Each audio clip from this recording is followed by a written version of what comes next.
Hello বন্ধুগণ, আজকে হচ্ছে বিপত্তারিণী পুজো।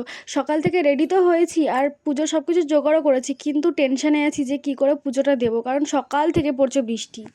আমাদের পাড়াতেই পুজো হয়, কিন্তু যিনি পুজো দিতে আসেন উনি অনেকটা দূর থেকে আসেন। এবার বৃষ্টি পড়লে উনিও কি করে আসবেন, সেই আশাতেই এখন বসেছিলাম যে উনি কখন আসবে, কখন পুজো দেবো, কখন কি হবে, তারপরে দিতে পারবো কি পারবো না ঠিক সময়ে পুজো।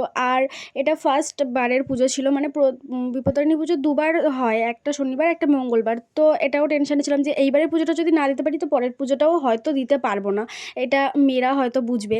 তো যাই হোক, মা চেয়েছেন যে বাড়িতে বসে নয় ওনার কাছে গিয়ে পুজো দেবো, তাই জন্যই চললাম একটা জায়ের সাথে। তো এটা হচ্ছে আমার যা হয় একটা, তো ওর সাথেই যাচ্ছি একটা মন্দিরে পুজো দিতে।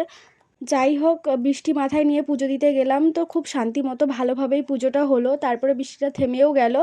যাই হোক, মায়ের হয়তো এটাই ইচ্ছা ছিল যে এবার ওনার কাছে গিয়ে পুজোটা উনি নেবেন, তো সেটাই হয়েছে। ভালোভাবে পুজোটা দিতে পেরেছি, এটাই শান্তি।